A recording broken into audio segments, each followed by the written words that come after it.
নমস্কাৰ স্বাগতম জনাইছো আপুনি চাই আছে খবৰ এট নিউজ 18 ষ্টুডিঅত মই জয়ন্ত মাধৱ গোস্বামী হেউটিয়াকৈ গুৱাহাটী মহানগৰীত দুজনকৈ কোভিড-19ত আক্ৰান্ত হোৱাৰ তথ্য পোহৰলৈ আহিছে আৰু সেই দুগৰাকী হৈছে মাংগ্ৰু সাহানী আৰু মৰিগাঁৱৰ অমৰজ্যোতি ডেকা আৰু এই মাংগ্ৰু সাহানীৰ চিকিৎসাৰ বাবে গৈছিল ডাক্তৰ ৰাজকুমাৰ আগৰৱালাৰ ওচৰলৈ মাংগ্ৰু সাহানী সন্দৰ্ভত হেউটিয়া কিছু তথ্য এই মুহূৰ্তত পোহৰলৈ আহিছে মাংগ্ৰু সাহানী চিকিৎসাৰ বাবে গৈছিল ডাক্তৰ ৰাজকুমাৰ আগৰৱালাৰ ওচৰলৈ চিকিৎসক ৰাজকুমাৰ আগৰৱালাই মাংগ্ৰুক দিছিল বুকুৰ এক্স-ৰে কৰাৰ পৰামৰ্শ 5 মেত ফাঁচী বজাৰৰ ৰেপিকিউৰ ডায়াগনষ্টিক চেণ্টাৰত বুকুৰ এক্স-ৰে কৰিছিল মাংগ্ৰু সাহানীয়ে মাংগ্ৰুৰ সংস্পৰ্শলৈ আহিছিল এক্স-ৰে কৰা টেকনিচিয়ানজন আৰু এই মুহূৰ্তত এক্স-ৰে কৰা টেকনিচিয়ানজনকো কোৱাৰেণ্টাইন কৰাৰ ব্যৱস্থা কৰা হৈছে এই মুহূৰ্তৰ খবৰ আমি জনাইছো মাংগ্ৰু সাহানী চিকিৎসাৰ বাবে গৈছিল ডাক্তৰ ৰাজকুমাৰ আগৰৱালাৰ ওচৰলৈ চিকিৎসক ৰাজকুমাৰ আগৰৱালাই তেওঁক দিছিল বুকুৰ এক্স-ৰে কৰাৰ পৰামৰ্শ আৰু সেই অনুসৰি 5 মেত ফাঁচী বজাৰৰ ৰেপিকিউৰ ডায়াগনষ্টিক চেণ্টাৰত বুকুৰ এক্স-ৰে কৰিছিল মাংগ্ৰু সাহানীয়ে মাংগ্ৰুৰ সংস্পৰ্শলৈ আহিছিল এক্স-ৰে কৰা টেকনিচিয়ানজন গতিকে শৃংখলা ক্ৰমাৎ দীঘলীয়া হৈ যোৱা পৰিলক্ষিত হৈছে ইতিমধ্যে মাংগ্ৰু সাহানীৰ সংস্পৰ্শলৈ অহা 8জনকৈ লোকক কোৱাৰেণ্টাইন কৰা হৈছে আনহাতে চকীগেটত থকা গুদামলৈ গৈছিল মাংগ্ৰু সাহানী গতিকে গুদামত সংস্পৰ্শলৈ অহা ব্যক্তিসকলকো ইতিমধ্যে কোৱাৰেণ্টাইন কৰা হৈছে ভূতনাথৰ বাসগৃহত তেওঁ অসুস্থ হৈ পৰিছিল আৰু তাৰ পিছতে দুজন ব্যক্তিয়ে তেওঁক MMCHলৈ লৈ আহিছিল আৰু তাতেই তেওঁক চিকিৎসা প্ৰদান কৰা হৈছিল ডাক্তৰ ৰাজকুমাৰ আগৰৱালাই তেওঁক বুকুৰ এক্স-ৰে কৰিবলৈ পৰামৰ্শ দিছিল আৰু ফাঁচী বজাৰস্থিত ৰেপিকিউৰ ডায়াগনষ্টিক চেণ্টাৰত বুকুৰ এক্স-ৰে কৰাৰ পিছতে মাংগ্ৰুৰ সংস্পৰ্শলৈ অহা এক্স-ৰে টেকনিচিয়ানজনকো বৰ্তমান কোৱাৰেণ্টাইন কৰাৰ ব্যৱস্থা কৰা হৈছে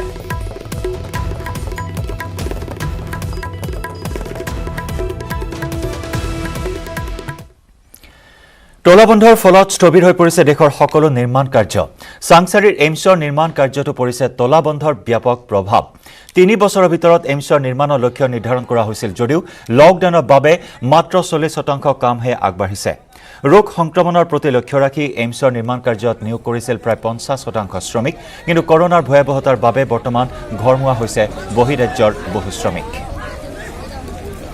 তলাবন্ধৰ ফলত তেনেদৰে স্থবিৰ হৈ পৰিছে দেশৰ সকলো নিৰ্মাণ কাৰ্য সাংসাৰীৰ এইমছৰ নিৰ্মাণ কাৰ্যটো আহি পৰিছে স্থবিৰতা ব্যাপক প্ৰভাৱ তলাবন্ধৰ 3 বছৰৰ ভিতৰত এইমছৰ নিৰ্মাণৰ লক্ষ্য নিৰ্ধাৰণ কৰা হৈছিল যদিও লকডাউনৰ বাবে বৰ্তমান 40% কামহে আগবাঢ়িছে এইমছ নিৰ্মাণৰ ৰোগ সংক্ৰমণৰ প্ৰতি লক্ষ্য ৰাখি এইমছৰ নিৰ্মাণ কাৰ্যত নিয়োগ কৰিছিল 50% শ্ৰমিক কিন্তু কৰোনাৰ ভয়াৱহতাৰ বাবে ঘৰমুৱা হৈছে এতিয়া বহিৰাজ্যৰ বহু শ্ৰমিক কাম কাৰণে অলপ স্লো ডাউন হৈছে লকডাউনৰ কাৰণে যোনখিনি মানুহ আমাৰ কাম কৰি আছিলে এটা সময়ত আমাৰ 2900 মানুহ আছিলে এতিয়া পেচেণ্ট ষ্টেণ্ড হৈ গৈছে এৰাউণ্ড 800 পিপল চ' ডেফিনেটলি কামটো অলপ স্লো ডাউন হৈ গৈছে কাৰণ যিমান মানুহ লাগে সিমান মানুহ আমি কাম কৰিব পৰা নাই চ' এতিয়া আৰু মানুহ অলপ আমাৰ যাব ওলাইছে আৰু চ' 2-1জনতে আৰু এৰাউণ্ড 700 মানুহ যাব ছাইটৰ পৰা চ' ডেফিনেটলি অলপ basically they are all migrant people হয় ত' যোৱাৰ কাৰণে ডেফিনেটলি অলপ প্ৰগ্ৰেছটো আমাৰ ডাউন হ'ব এতিয়া আৰু কৰোনাৰ কাৰণে ইয়াত কি ধৰণৰ সতৰ্কতা লোৱা হৈছে কৰোনাৰ কাৰণে আমি চব ব্যৱস্থা লোৱা হৈছোঁ চব মানুহক আমাৰ যোনখিনি আমাৰ গাইডলাইনছ আছে এজ পাৰ কোভিড-19 গাইডলাইনছ গভৰ্ণমেণ্ট অফ ইণ্ডিয়াৰ বা গভৰ্ণমেণ্ট অফ আছামৰ চবখিনি প্ৰভাইড কৰিছোঁ হেণ্ড চেনিটাইজাৰ প্ৰভাইড কৰা হৈছে হেণ্ড ৱাছ প্ৰভাইড কৰা হৈছে চবকে মাস্ক প্ৰভাইড কৰা হৈছে আৰু যোনখিনি আমি এৱাৰনেছ প্ৰগ্ৰেম লাগে সেনেকুৱা ধৰণৰ চব প্ৰগ্ৰেমবিলাক আমি মেইনটেইন কৰি আছোঁ পৰৱৰ্তী খবৰ কৰোনাৰ আতংকৰ মাজতে মঙ্গলদৈ বিদ্যুৎ সংমণ্ডলে আতংকিত কৰিছে একাংশ গ্ৰাহকক আজব কাণ্ড সংঘটিত হৈছে শক্তি বিভাগটোত 3টা পৰ্যায়ত হোৱা লকডাউনত এতিয়া বন্ধ হৈ থকা বিদ্যালয়ৰ নামত আহিল লাখ লাখ টকাৰ বিল মঙ্গলদৈ জ্ঞান গুৰুকুল জাতীয় বিদ্যালয় নামৰ এখন ব্যক্তিগত খণ্ডৰ বিদ্যালয় বন্ধ হৈ থকাৰ পিছতো এমাহৰ বিদ্যুতৰ বিল আহিল 77,70,496 টকা বৃহৎ পৰিমাণৰ বিদ্যুতৰ বিল দেখি চকু কপালত উঠিল বিদ্যালয়খনৰ কমিটিৰ সভাপতি কুশল কলিতাৰ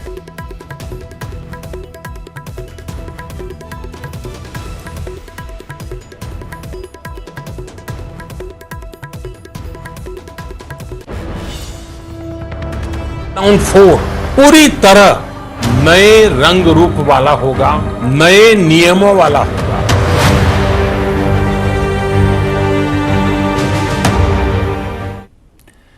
দেশত পুনৰ বৃদ্ধি লকডাউন দেশত লকডাউন 4.0 কথা ঘোষণা প্ৰধানমন্ত্ৰী নৰেন্দ্ৰ মোদীৰ 18 মেৰ পৰা লকডাউন 4.0 আৰম্ভ হ'ব নতুন নিয়মৰ মাজেৰে এইবাৰ হ'ব লকডাউন 4.0 প্ৰধানমন্ত্ৰী নৰেন্দ্ৰ মোদীৰ এয়া গুৰুত্বপূৰ্ণ ঘোষণা 18 মেৰ পূৰ্বে জাৰি কৰিব নতুন নিৰ্দেশনা কালি নিশা 8 বজাত সমগ্ৰ দেশবাসীক সম্বোধন কৰি প্ৰধানমন্ত্ৰী নৰেন্দ্ৰ মোদীয়ে এই গুৰুত্বপূৰ্ণ ঘোষণা কৰে মাৰাত্মক কৰোনা ভাইৰাছৰ বিভীষিকাৰ প্ৰতি লক্ষ্য ৰাখি এই সংক্ৰমণ প্ৰতিৰোধৰ প্ৰতি লক্ষ্য ৰাখি দেশত লকডাউন ঘোষণা কৰাটো অত্যন্ত জৰুৰী আৰু সাম্প্ৰতিক পৰিস্থিতিৰ ওপৰত ভিত্তি কৰিয়েই ভাৰতৰ প্ৰধানমন্ত্ৰীগৰাকীয়ে এই কথা ঘোষণা কৰে সমগ্ৰ দেশবাসীক উদ্দেশ্যি 18 মেৰ পৰা লকডাউন 4.0 আৰম্ভ হ'ব অৱশ্যে এইবাৰ নতুন নীতি নিয়মৰ মাজেৰে হ'ব নতুন ৰূপত লকডাউন 4.0 প্ৰধানমন্ত্ৰী নৰেন্দ্ৰ মোদীৰ এয়া গুৰুত্বপূৰ্ণ ঘোষণা আৰু 18 মেৰ পূৰ্বে জাৰি কৰিব লকডাউন 4.0 নতুন নিৰ্দেশনা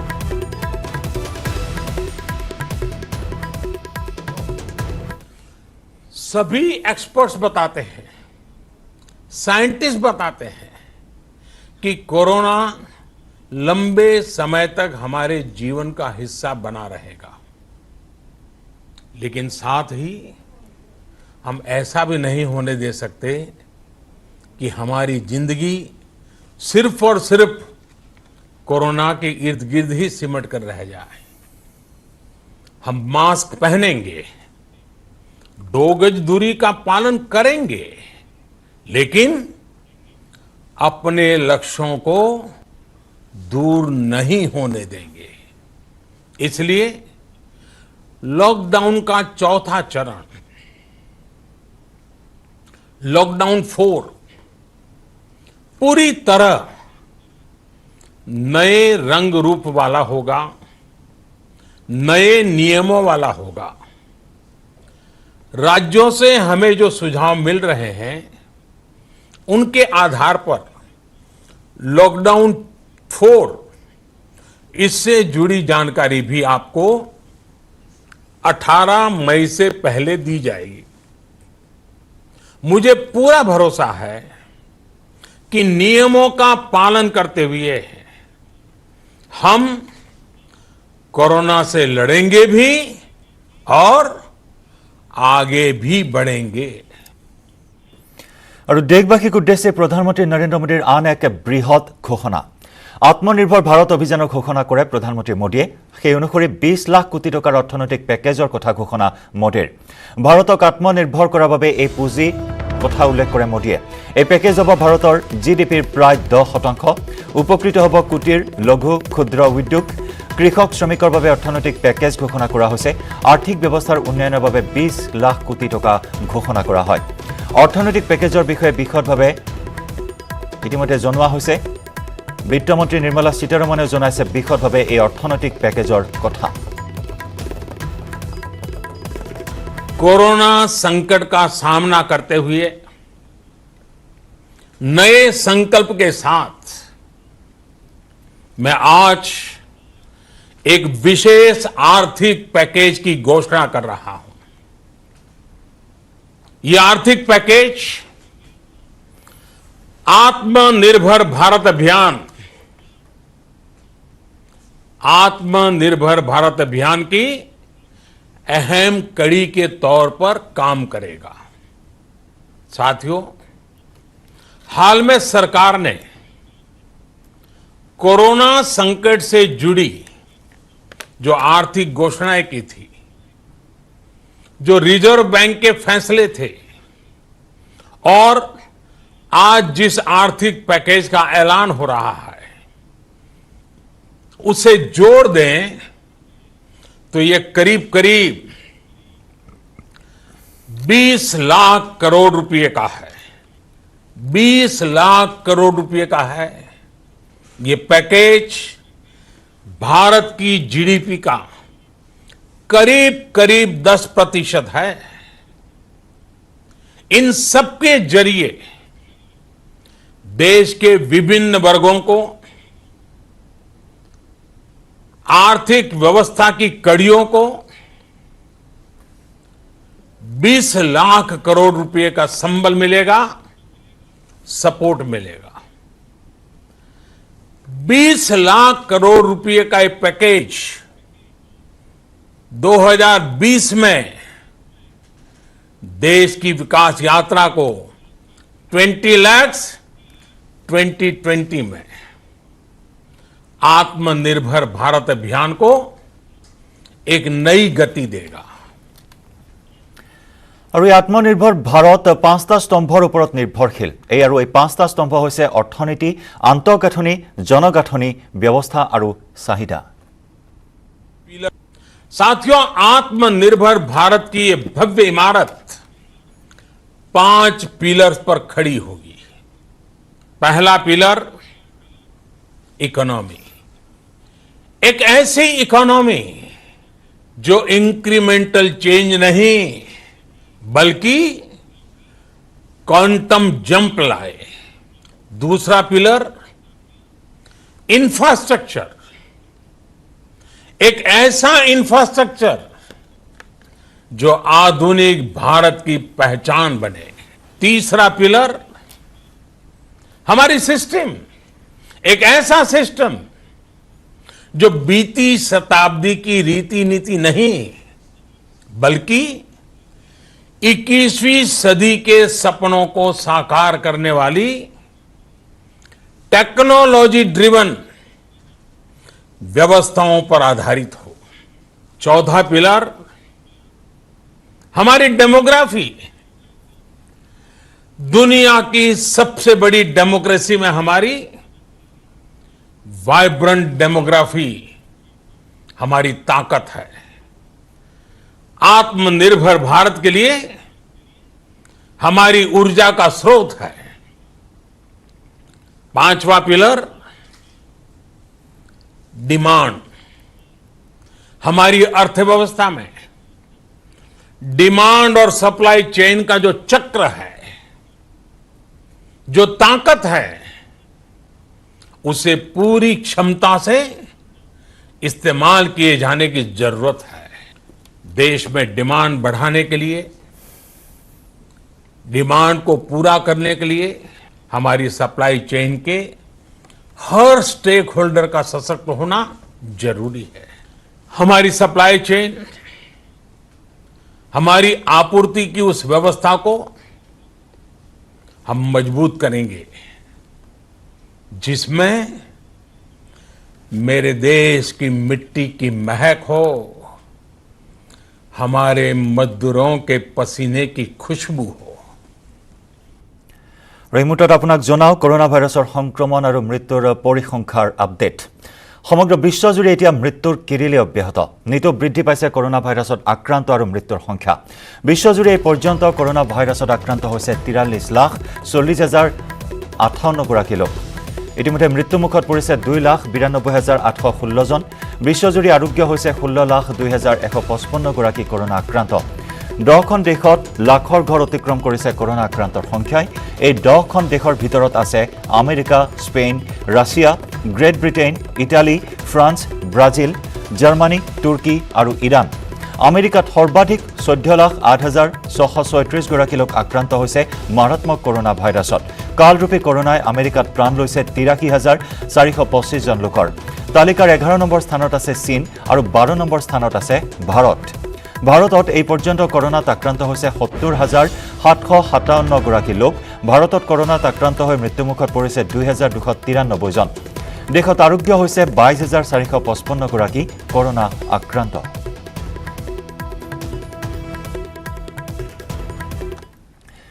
বহিৰাজ্যত কৰ্মৰত অসমৰ যুৱকৰ চৰকাৰলৈ আহ্বান। তামিলনাডুৰ কাঞ্চিপুৰামত আবদ্ধ হৈ আছে গহপুৰ আৰু নগাঁৱৰ 8 জনকৈ যুৱক। লকডাউনৰ ফলত কৰ্মৰত কোম্পানী বন্ধ হৈ যোৱাত এতিয়া কৰ্মহীন হৈ পৰিছে যুৱকসকল। পাবলগীয়া দৰমহা কোম্পানী কৰ্তৃপক্ষই প্ৰদান নকৰাত বহু অসুবিধাৰ মাজেৰে দিন পাৰ কৰিবলগীয়া হৈছে যুৱককেইজনে, যাৰ বাবে এতিয়া তীব্ৰ খাদ্য সংকটত ভুগিছে যুৱকসকলে। ইফালে তামিলনাডু চৰকাৰৰ পৰা কোনো সুবিধা লাভ নকৰাত এতিয়া ৰাজ্য চৰকাৰক সহায়ৰ বাবে অনুৰোধ জনাইছে যুৱককেইজনে। নমস্কাৰ, আমি তামিলনাডুৰ পৰা গৈছোঁ। আমি মানে 2.5 মাহমান হ'ল ইয়াতে ফচি আছোঁ।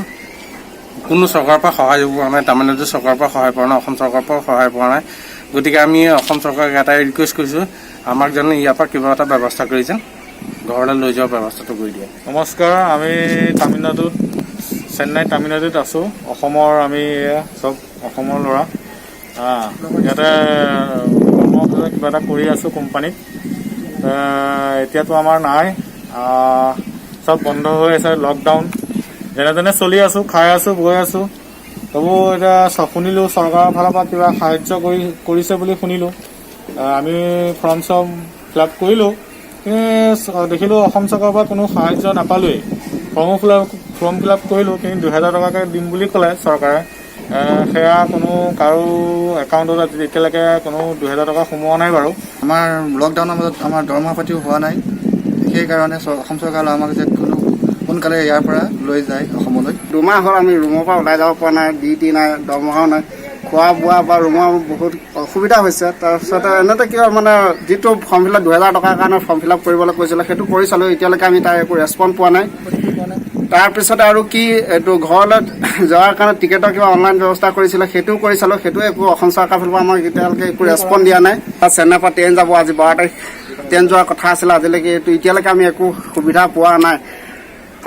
মন্ত্ৰী ডক্টৰ হিমন্ত বিশ্ব শৰ্মা ডাঙৰীয়াক আমি এটাই অনুৰোধ জনাইছোঁ যে যিমান সোনকালে পাৰে সিমান সোনকালে অসমৰ ল'ৰাখিনি বাহিৰৰ পৰা নিবলৈ চেষ্টা কৰিব লাগে। বাতৰিৰ পৰৱৰ্তী অংশলৈ যোৱাৰ পূৰ্বে সময় হ'ল এটি চমু বাণিজ্যিক বিৰতি। বহিৰাজ্যৰ পৰা বঙাইগাঁৱলৈ আহিবলগীয়া লোকক লৈ তৎপৰ হৈছে জিলা প্ৰশাসন। বহিৰাজ্যৰ পৰা আহিবলগীয়া লোকক লৈ বঙাইগাঁও জিলা প্ৰশাসনৰ বিশেষ আঁচনি। জিলা উপায়ুক্ত MS লক্ষ্মীপ্ৰিয়াই ঘোষণা কৰে এই নতুন আঁচনি। বাহিৰৰ পৰা অহা লোকৰ আগমনৰ প্ৰতি লক্ষ্য ৰাখি মিলিজুলি নামৰ নতুন আঁচনি ঘোষণা কৰিছে জিলা প্ৰশাসনে। আৰু এই আঁচনিৰ অধীনত জিলাখনলৈ আহিবলগীয়া প্ৰায় 8,000 পৰা 10,000 লোকক ৰাইজৰ সহযোগত প্ৰশাসনে কৰিব সংস্থাপন।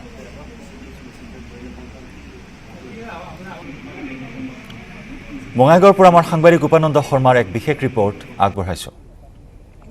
5গৰাকীকৈ কৰোনা আক্ৰান্তক ইতিমধ্যে MMCHৰ পৰা তেওঁলোকক মুকলি কৰি দিয়া হৈছে আৰু বঙাইগাঁও জিলাত এই মুহূৰ্তত কৰোনা আক্ৰান্ত নাই বুলিব পাৰি। গতিকে প্ৰশাসনে এই মুহূৰ্তত কিছু হ'লেও সকাহ পাইছে বা বঙাইগাঁও জিলাও সকাহ পাইছে। ইয়াৰ পিছত পৰৱৰ্তী পদক্ষেপ হিচাপে মই জিলা উপায়ুক্ত ডক্টৰ MS লক্ষ্মীপ্ৰিয়াৰ পৰা জানিব বিচাৰিম যে বাইদেউ আমাৰ জিলাত যিহেতু কৰোনা মুক্ত বৰ্তমানলৈকে, গতিকে প্ৰশাসনে এই মুহূৰ্তত কি ব্যৱস্থা গ্ৰহণ কৰিছে বা কিবা ৰিলেক্সেশ্যন হ'ব নেকি? আমি এতিয়াও আমাৰ ইয়াত 6 নম্বৰ্ছ কণ্টেইনমেণ্ট জোন আছে, তাতে আমি প্ৰত্যেক মানুহৰ ছাৰ্ভেইলেঞ্চ কৰি আছে। ফিভাৰ বা ILI বা সাৰি ছাৰ্ভেইলেঞ্চটো আমি কৰি আছোঁ। সেই ছাৰ্ভেইলেঞ্চ কৰাৰ পিছতে আমি তেখেত মানে কণ্টেইনমেণ্ট জোনটো উঠাব পাৰে। যদি তাতে কোনোবা এজনক চিমটম আছে তেনেহ'লে আমি আকৌ নেক্সট প্ৰচিজাৰলৈকে যাব লাগে। সেই ছাৰ্ভেইলেঞ্চটো আমি এক্সটেনচিভলি অনাগত 2 দিনত কৰিব লাগিব। সেই প্ৰচেছটো চলি আছে। এইটো কৰি ছাকচেছফুল কৰাৰ পিছতে আমি তাতে কি ধৰণৰ এক্টিভিটিজ কৰিব পাৰে এইটো আমি ফাইনেলাইজ কৰিব পাৰিব। কিবা শাক পাচলি বা এইখন যোগানৰ ক্ষেত্ৰত কিবা ৰিলেক্সেশ্যন আহিব নেকি? এতিয়ালৈকে আমি কালিয়ে আমাৰ 5জন মানুহ ৰিলিজ হৈছে। তেখেতে এতিয়াও আমি ইনষ্টিটিউশ্যন কোৱাৰেণ্টাইনতে ৰাখিছোঁ। যেতিয়ালৈকে আমি কণ্টেইনমেণ্ট জোনৰ গোটেইকেইটা আছেছমেণ্ট মানে কমপ্লিট নকৰে যেতিয়ালৈকে আমি অলপমান সাৱধান ৰাখিবলৈ ভাল। যদিও এতিয়া কেছ নাই, আমি আমাৰ আলাৰ্টনেছ লেভেলটো কম কৰিব নোৱাৰিব। তাৰ কাৰণে সেই ছাৰ্ভেইলেঞ্চ যেতিয়ালৈকে কমপ্লিট নহয় সেই সময়লৈকে আমি ফাইনেল এটা ডিচিশ্যন ল'ব নোৱাৰিব। জিলাবাসীক কি ক'ব? আপোনালোকৰ যিধৰণ লকডাউন 5জনকৈ আক্ৰান্ত হ'ল, ইয়াৰ পিছত জিলাবাসী যথেষ্ট সতৰ্ক হৈছে আপোনালোকৰ নিৰ্দেশাৱলী পালন কৰাৰ ক্ষেত্ৰত। নাই আমাৰ বঙাইগাঁও জিলা নিবাসী ৰাইজৰ প্ৰবুদ্ধ ৰাইজৰ মই আন্তৰিকভাৱে মই ধন্যবাদ জনাব বিচাৰিছোঁ। তেখেতৰ বহুত ভাল কোঅপাৰেশ্যন আছে। সেই আগত যেতিয়া কেছ ওলাইছিলে সেই সময়তো তেখেতে বহুত কোঅপাৰেট কৰিছে। পিছতো আমাৰ যিমান ইনষ্ট্ৰাকশ্যনছ আছিলে তেখেতে গোটেই ইনষ্ট্ৰাকশ্যনছটো পালন কৰিছে। ইনক্লুডিং মাস্ক পিন্ধিবৰ কাৰণে আমি যে কম্পালচৰি কৰিছিলোঁ এইটো তেখেতে ভালদৰে পালন কৰিছে। এতিয়াও আমাৰ ৰাইজে ইমান মানে গোটেইকেইটা দোকান খুলিবৰ কাৰণে বিচৰা নাই। তেখেতে এতিয়া ভিলেজত যিমান মানুহ আহিব ঘূৰি আহিব সেই মানুহক কেনেকৈ একমডেট কৰিব লাগে এই কথাৰ ওপৰতে এতিয়া চৰ্চা চলিছে। হুজাইৰ নৌখুটিত ধুমুহা বৰষুণত বিস্তৰ ক্ষতি সাধন। মঙলবাৰে সন্ধিয়া অহা প্ৰচণ্ড ধুমুহাই উৰুৱাই নিলে কেইবাটাও পৰিয়ালৰ ঘৰৰ মূধচ।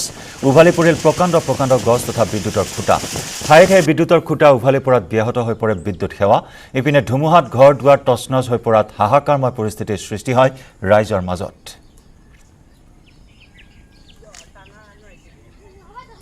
যি প্ৰবল ধুমুহা দিছিলে সেই ধুমুহাৰ ফলত প্ৰায় 2 শতাধিক ঘৰ টিন পাত আদি উঠাই লৈ যায়। তাৰপিছত বহুতো মানুহ জখম হৈছে। জখমখিনি মানুহ ওচৰ পাজৰে যিখিনি ডক্টৰ আছে সিহঁতে প্ৰাথমিক চিকিৎসা কৰি আছে। লগতে আমাৰ বিদ্যুতৰ খুঁটি তাৰ আদি ছিঙি পেলাইছে, মূল্যৱান গছ গছনি ভাঙিছে, ৰাস্তা ঘাট জাম হৈ আছে। গতিকে আপোনালোকৰ এই চেনেলৰ জৰিয়তে আমি বিভাগীয় কৰ্তৃপক্ষক বা চৰকাৰী বিষয়ববীয়াসকলক অৱগত কৰাও যাতে আমাৰ এই দৰিদ্ৰ মানুহখিনিক কিছু সকাহ দিয়ে যেন। দীঘলীয়া লকডাউনৰ ফলত সৰ্বস্বান্ত মৰাণৰ বহু কৃষক। পথাৰতে গেলিছে 40 টনৰো অধিক বিলাহী। বজাৰ বন্ধ হৈ থকাত উৎপাদিত ফচল পেলাই দিবলৈ বাধ্য হৈছে কৃষক। মৰাণৰ 4জন কৃষকৰ প্ৰায় 40 টন বিলাহী এতিয়া পথাৰতে গেলিবলৈ ধৰিছে। চেৰেপা খাটিৰ 4জন উদ্যমী কৃষকে এইবাৰ 18 বিঘা মাটিত কৰিছিল বিলাহীৰ খেতি। প্ৰায় 5 লাখ টকা ব্যয় কৰি কৰা বিলাহীৰ খেতিৰ উৎপাদনো আশাজনক হৈছিল। কিন্তু ফচল বিক্ৰী কৰিব নোৱাৰি সৰ্বস্বান্ত হৈ পৰিছে বহু কৃষক।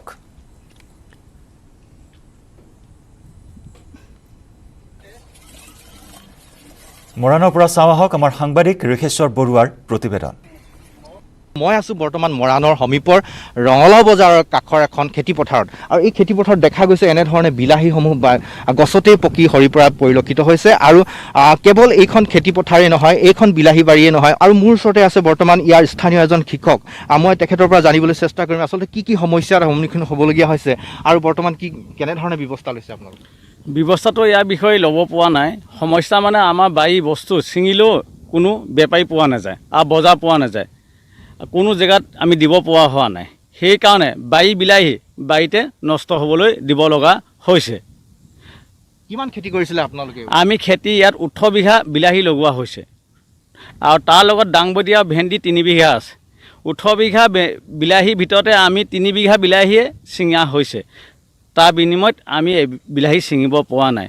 বিলাহী যেনেকৈ লাগি আছে তেনেকৈ গছত পচি গৈছে। এতিয়া আপোনালোকৰ কিমান বিলাহী এতিয়ালৈকে পেলাই দিলে, অথবা এতিয়া কিমান গছত লাগি আছে আৰু যিবোৰ পেলাই দিব লাগিব?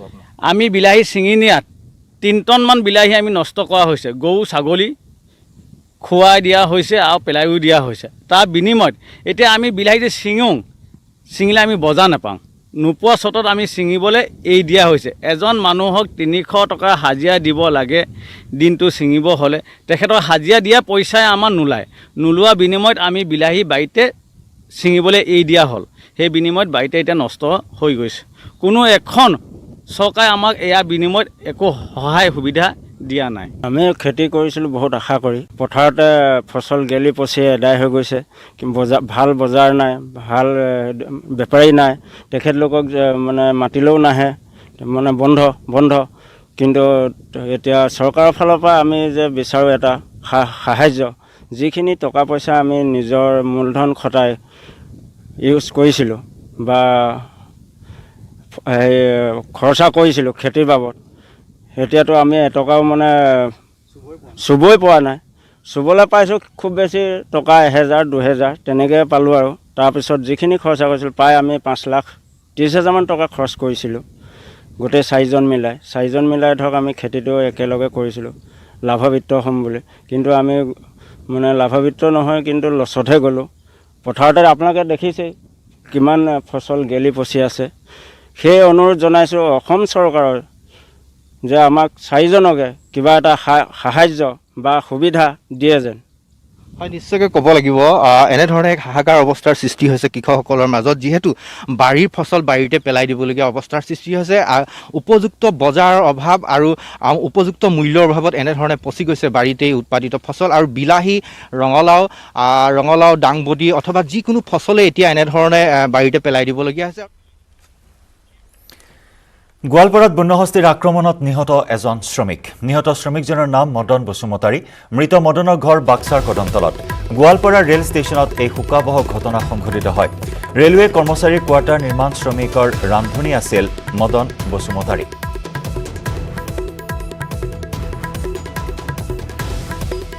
এই তাৰপৰা ঘূৰি আহি কৈছে গণেশ বাবা আছে অলপ সেই বুলি কৈ আৰু দাউৰিছে। ময়ো দাউৰি অহাৰ লগে লগে তাক এইখিনিত ধৰি নিয়া দেখা পাইছোঁ, নি পেলাই মাৰি দিছে তাতে। কি নাম তেওঁৰ? মদন বসুমতাৰী। ক'ত থাকে তেওঁ? তেওঁ বৰমা এই বাক্সা দিছিলে। হয়, তেওঁ ইয়াত কিমান দিনৰ পৰা কাম কৰি আছে? ইয়াতেতো থকা মোটামুটি একেবাৰে আমি 1 বছৰে হ'ল। কি কাম কৰে তেওঁ? তেওঁ কাম কৰে আপোনাৰ এই চকীদাৰীও কৰে। আগতো আহিছিল নেকি তেওঁ বন্যহস্তী? আগতো আহিছিল, ফাৰ্ষ্ট আমি আহোঁতেও আহিছিল ইয়াতে। হয়, এন কৰি আহি থাকে যাই থাকে চাই থাকো চকীদাৰো লোকেল চকীদাৰে খেদে বা গাঁৱৰ মানুহ আহে কিমানটা হাতী আহিছিল আজি আজি এটাই দেখা পাইছোঁ মই আগততো 2-3টা আছিল আগত কিন্তু ইয়াত কোনো মানুহ তেনেকৈ পহৰা দিয়ে নেকি কোনোবা বন বিভাগৰ মানুহ অহা নাই নকওঁ বাতৰিত পুনৰ সময় হ'ল আন এটি চমু বাণিজ্যিক বিৰতিৰ